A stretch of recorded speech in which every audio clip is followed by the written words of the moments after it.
29살 먹은 청년인데 이 청년이 자기가 사랑하는 여자에게 결혼해달라고 프로포즈 하기 위해서 우리나라 사람이고 우리나라에 사는 사람인데 미국 뉴욕으로 갑니다. 왜 하필 뉴욕으로 갔느냐 하면 전 세계에서 가장 다양한 인종들이 모여있는 곳이 미국 뉴욕이기 때문이에요.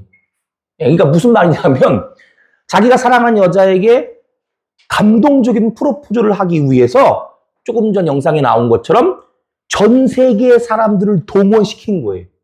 영어, 불어, 독어, 스페인어, 라틴어 등등 전 세계 사람들이 사용하는 말을 동원해서 또 전 세계 다양한 인종, 다양한 사람들을 동원해서 자기가 사랑하는 여자에게 나와 결혼해달라 프로포즈 한 건데, 자, 이 동영상을 접한 사람들의 반응, 이게 동영상이 꽤 된 거거든요. 좀 됐습니다. 대략 3가지로 나눠집니다. 반응이. 우선 저게 뭐야? 뭘 저렇게 유난을 떨어? 이런 식으로 좀 못마땅하게 생각하는 반응입니다. 꼭 저렇게까지 미국으로 가서 막 고생하면서 굉장히 고생했다고 나오거든요. 저렇게 결혼 프로포즈를 해야 되나? 에이, 못마땅해. 이런 반응입니다. 두 번째 반응. 저런 사람도 있는데 난 뭐야?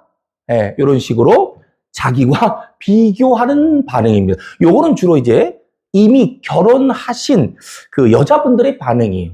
그러니까 아니 저런 식으로 미국까지 날아가서 저렇게까지 감동적인 프로포즈하는 저런 사람도 있는데 난 뭐야?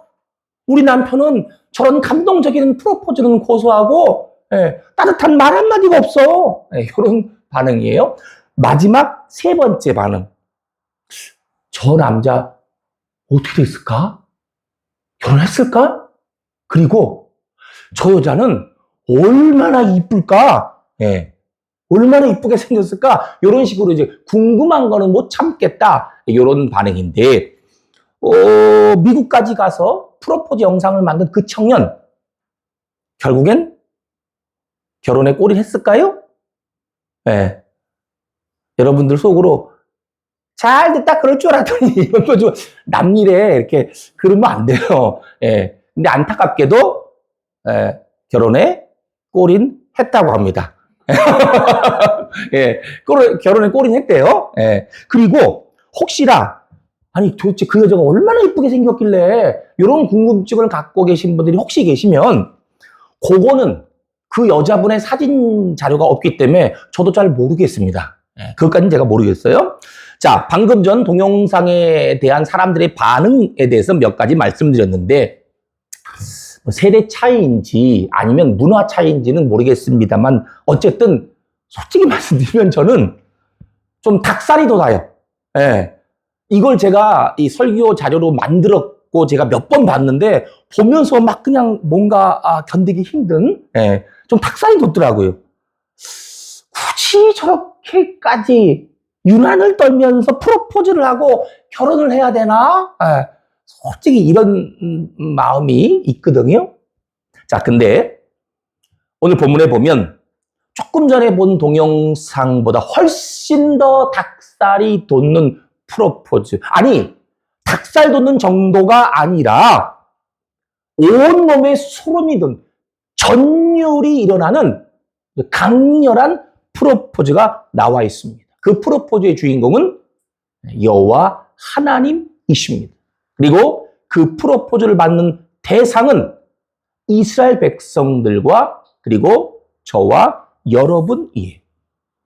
하나님께서 이스라엘 백성들을 향해 그리고 오늘날 우리를 향해 주시는 강렬한 프로포즈, 전율이 일어나는 그런 프로포즈가 오늘 본문 19절로 20절에 나와 있습니다. 우리 다 같이 화면 통해 본문 19절로 20절 함께 읽도록 하겠습니다. 시작. 내가 네게 장가들어 영원히 살되 공의와 정의와 은총과 긍휼이 여김으로 네게 장가들며 진실함으로 네게 장가들리니 네가 여호와를 알리라. 아멘. 그렇습니다. 본문 19절로 20절의 말씀을 통해 하나님께서는 하나님의 프로포즈를 아주 직설적으로 강렬하게 말씀하고 계십니다. 내가 너에게 장가들겠다라는 표현을 무려 3번씩이나 반복해서 사용하셔서 당신의 프로포즈를 말씀하고 계십니다.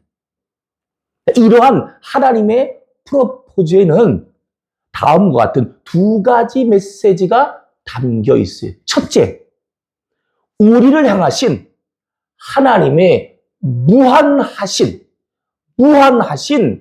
용서의 은혜가 담겨 있습니다.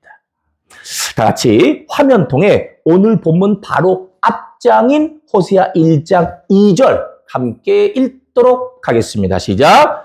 여호와께서 말씀하실 때 여호와께서 호세아에게 이르시되 너는 가서 음란한 여자를 맞이하여 음란한 자식들을 낳으라. 이 나라가 여호와를 떠나 크게 음란함이라 하시니.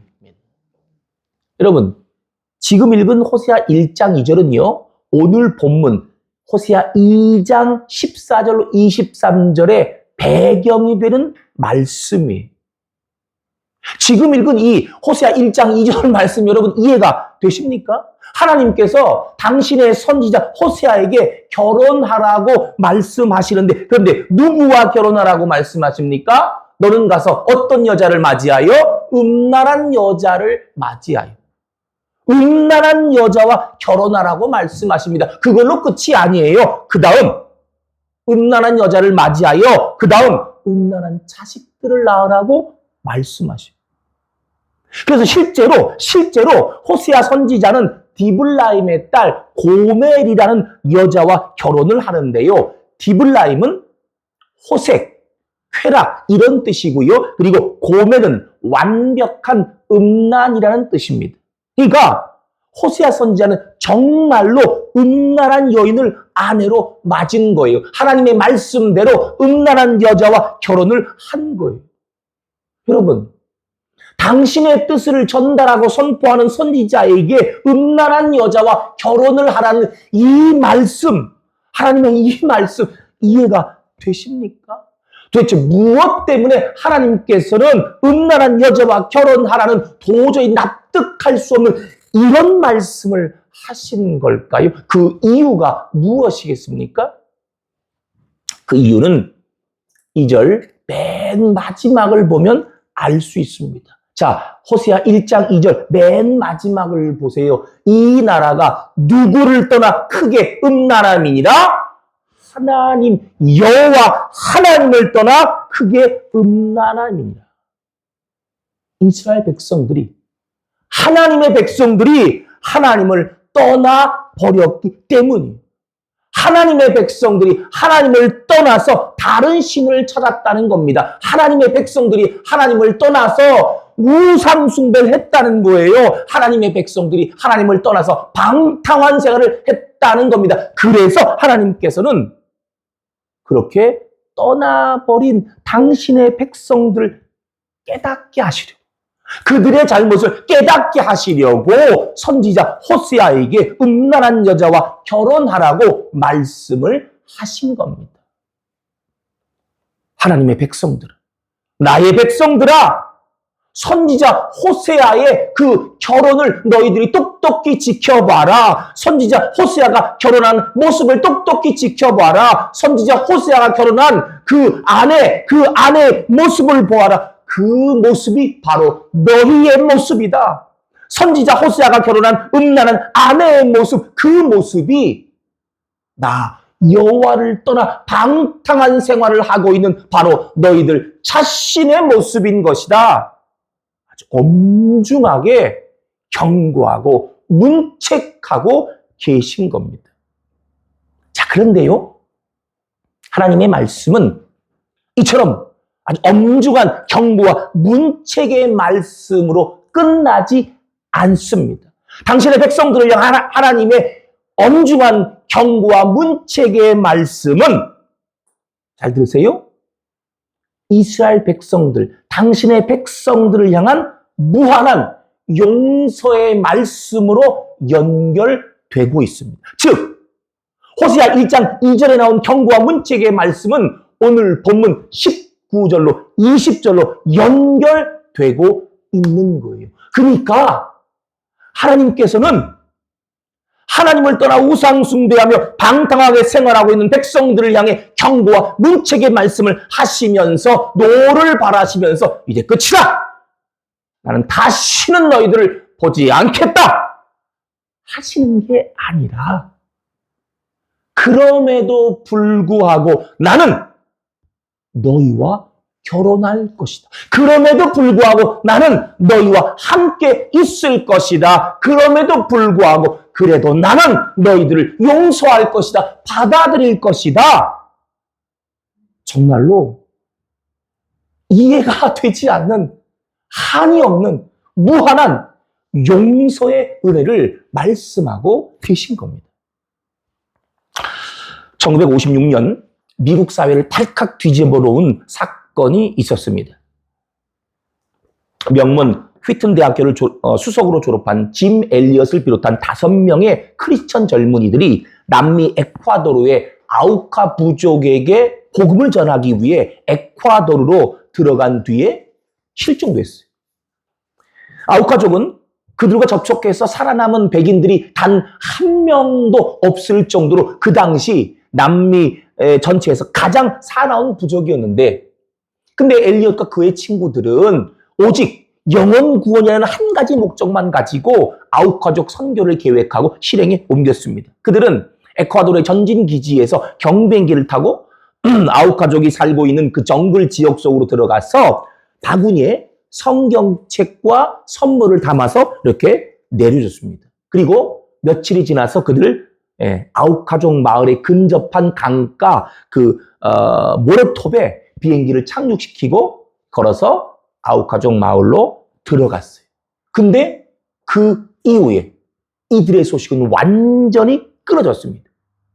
엘리엇과 친구들의 가족들은 이들의 무사학 귀환을 위해 눈물로 기도했고, 그리고 이들 젊은 선교사들의 실종 소식은 미국 전역으로 퍼져나가 대대적인 수색 작업이 벌어졌습니다. 하지만 결과는 참담했어요. 엘리엇과 그의 친구들 5명 다 아우카족 창에 찔려 무참히 살해됐어요. 그들이 타고 갔던 경비행기는 산산조각이 났고 아예 이들의 유해조차 시신조차 거둘 수가 없었어요. 정말로 끔찍한 비극이었어요. 이 사건으로 인해 미국 전역이 들끓었고 미국 언론에서는 What a waste! 라는 제목으로 이 무슨 낭비인가? 라는 제목으로 대서특필했습니다. 너무나 유망한 젊은이들이 너무나도 허망하게 죽임을 당했다. 이 무슨 죽음이냐? 헛된 죽음이냐? 라는 것이 언론 보도의 핵심이었는데, 자, 그러나 이 이야기는 여기서 끝나지 않았습니다. 무참히 살해됐던 그 5명의 젊은이들, 그들의 아내들이 자기 남편들의 뒤를 따라 또다시 아우카족에게 들어가기로 결정한 거예요. 그녀들은 정글 생존 훈련 및 아우카족과 친해지는 그런 방법들을 터득한 뒤에, 훈련한 뒤에 여러 가지 의약품들을 가지고 아우카족 마을로 들어갔습니다. 그리고 자기 남편들을 무참히 살해한 그 사람들을 무려 30년 동안이나 섬겼어요. 이 말도 안 되는 그녀들의 헌신에 아우카족 모든 사람들이 감동했습니다. 오랜 세월이 지나 이제 그녀들이 본국으로 돌아갈 때가 다가왔을 때 아우카족 추장이 물었습니다. 당신들은 무엇 때문에 우리를 위해 이렇게 고생하신 겁니까? 당신들은 무엇 때문에 이곳에 오신 겁니까? 그러자 짐 엘리엇의 부인 엘리자벳이 이렇게 말했습니다. 남편들은 한 가지를 알려주기 위해 이곳에 왔습니다. 그러나 당신들이 그들을 죽여서 그 한 가지를 알려주지 못했습니다. 우리는 남편들이 그렇게도 당신들에게 알려주고 싶었던 그 말을 들려주기 위해서 이곳에 온 겁니다. 그 말은 하나님은 당신들을 사랑합니다. 라는 것입니다. 여러분, 이들의 사랑과 용서가 어떤 기적을 낳은 줄 아십니까? 짐 엘리엇 등 5명을 창으로 찔러 죽였던 그 5명 아웃가족 남자들 모두 다 5명 모두 다 예수 그리스도를 영접했습니다. 그 5명 중에 4명이 목사가 됐고 1명은 전도자가 됐습니다. 그리고 아웃가족 전체가 복음을 받아들였어요. 또한 그 5명 무참하게 선교사를 살해한 그 5명 아웃가족 남자들에게 세례를 베푼 사람은 30여 년 전 무참히 살해됐던 그 5명 선교사 가운데 1명인 네이트 세인트 선교사의 아들 스티브 세인트 선교사였습니다. 자기 아버지를 죽인 사람에게 복수 대신에 사랑과 용서가 담긴 세례를 베푼 거예요. 정말로 놀라운 하나님의 사랑과 용서하심의 은혜가 이들을 통해 또 하나의 기적으로 나타난 겁니다. 사랑하는 교회 여러분, 우리 모두는 이러한 하나님의 놀라운 사랑과 용서하심의 은혜를 덧입은 사람들이라는 것, 이 사실을 절대로 잊지 마시기 바랍니다. 다음 2번째, 하나님의 프로포즈에는 우리의 삶을 회복시켜 주신다는 하나님의 거룩한 약속이 담겨 있습니다. 다 같이 화면통에 본문 20절 다시 한번 함께 읽도록 하겠습니다. 시작. 진실함으로 내게 장가 들리니 내가 여호와를 알리라. 아멘. 여자분들이 조금 기분 나빠하실지 모르겠지만 이런 말이 있어요. 여자는 그저 남자를 잘 만나야 돼. 그래서 인상을 찌푸리는 한 분이 계시는 것 같은데요. 절대 여성을 비하하는 말은 아니고요. 그저 남편과 아내의 관계는 뗄래야 뗄 수 없는 유기적이고 운명적인 관계다. 요거를 이제 강조하는 차원에서 이런 말을 소개한 건데요. 정말로 그렇습니다. 남편과 아내는 뗄래야 뗄 수 없는 관계입니다. 아이고 지겨워. 그래도 뗄 수가 없습니다. 남편이 회장님이 되면 아내는 회장님 사모님이 됩니다. 근데 남편이 강력범죄를 저질러서 감옥에 가면 아내는 흉악범의 아내가 됩니다. 남편과 아내의 관계는 절대로 뗄래야 뗄 수 없는 그런 관계, 하나가 된 관계. 그런데 하나님께서 하나님과 우리의 관계를 바로 이러한 하나가 된 관계라고, 하나의 관계라고 말씀을 하십니다. 본문 20절 마지막을 보세요. 내가 누구를 알리라? 내가 누구를 알리라? 여호와를 알리라.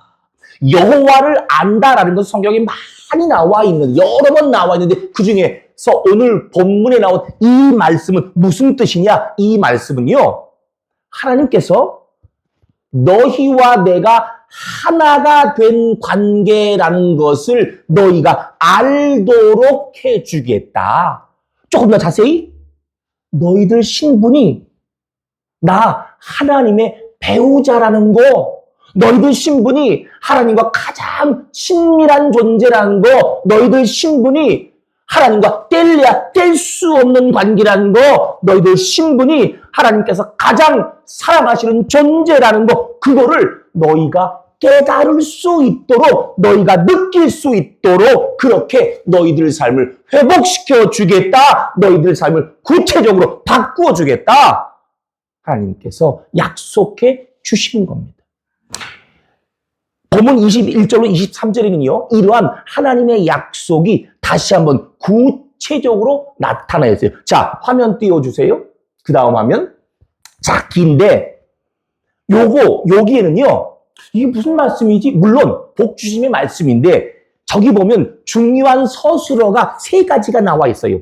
응답하다, 긍휼히 여긴다, 마지막으로 뭐뭐라고 부른다, 뭐뭐라고 호칭한다. 이렇게 3가지 서술어가 나와 있는데 학자들은 이 3가지 서술어가 하나님의 약속을 나타내는 것으로서 이런 의미가 담긴 거라고 설명합니다. 아, 나는 하나님의 백성이었어. 나는 하나님의 가장 친밀한 존재였어. 나는 하나님께서 가장 사랑하시는 존재였어. 이렇게 고백할 수 있도록.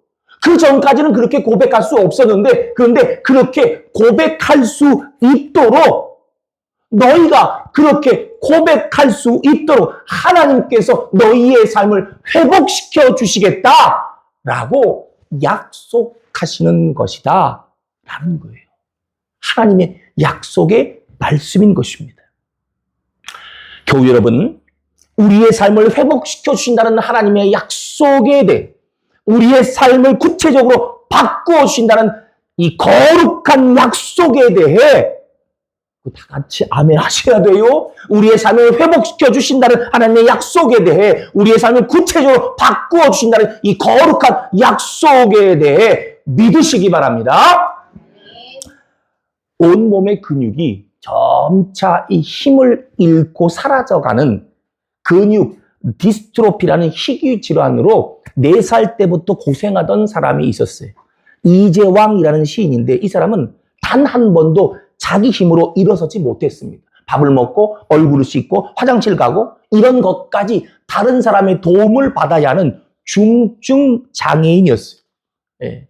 저도 이 중증 장애인 자원봉사를 한 적이 있었는데 정말 꼼짝도 못합니다. 이 사람은 어렸을 때 이미 의사로부터 당신은 20살을 채 넘기기 어렵습니다. 이런 진단을 받았습니다. 그래서 그는 늘 자신을 비관했어요. 나는 왜 이렇게 태어났는가? 도대체 나는 무슨 쓸모가 있단 말인가? 차라리 태어나지 말 것을 하나님은 왜 나를 이렇게 만드셨는가? 아니, 하나님이 도대체 어디에 계신가? 왜 나를 이렇게 비참하게 만드셨는가? 하나님이 살아계시다면 도대체 나는 왜 이렇게 살아간단 말인가? 그는 어디를 가도 자신을 정상적인 사람으로 바라보지 않는 것에 대해서 마음이 아팠습니다.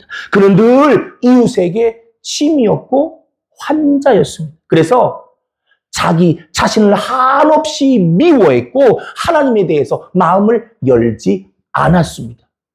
그러던 어느 날 하나님의 음성이 그에게 들려왔습니다. 바로 시편 2편 7절 말씀.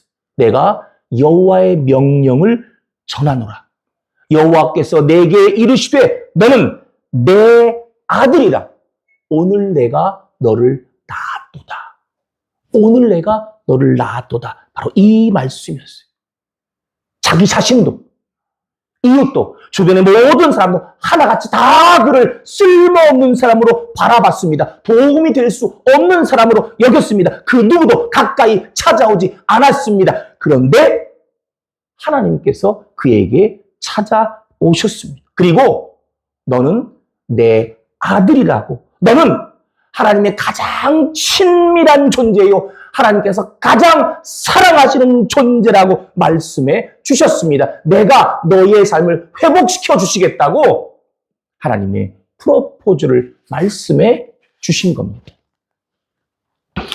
이렇게 하나님의 프로포즈를 받은 후 그의 삶은 놀랍게 변화됐습니다. 그는 자신이 받은 하나님의 프로포즈를 세상에 전해야겠다고 마음을 먹고 시와 글을 쓰고 전국을 다니며 강연과 집회를 했고 많은 사람들과 특히 청소년들을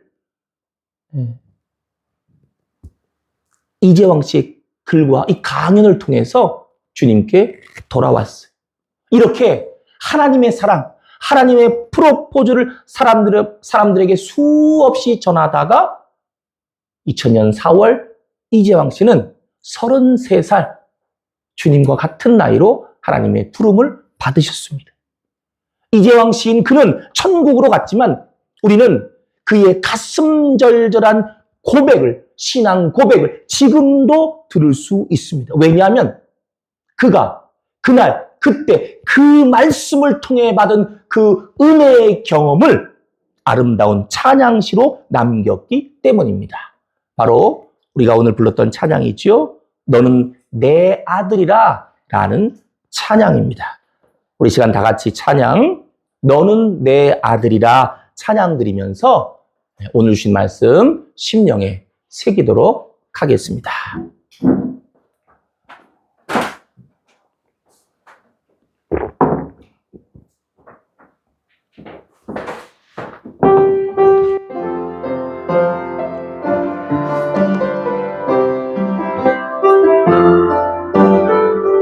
힘들고 지쳐 낭망하고 넘어져 일어날 힘 전혀 없을 때에 조용히 다가와 손잡아 주시며 나에게 말씀하시네. 나에게 실망하며 내 자신 연약해 고통 속에 눈물 흘릴 때에 못자국난 그 손길 눈물 닦아주시며 나에게 말씀하시네. 너는 내 아들이라.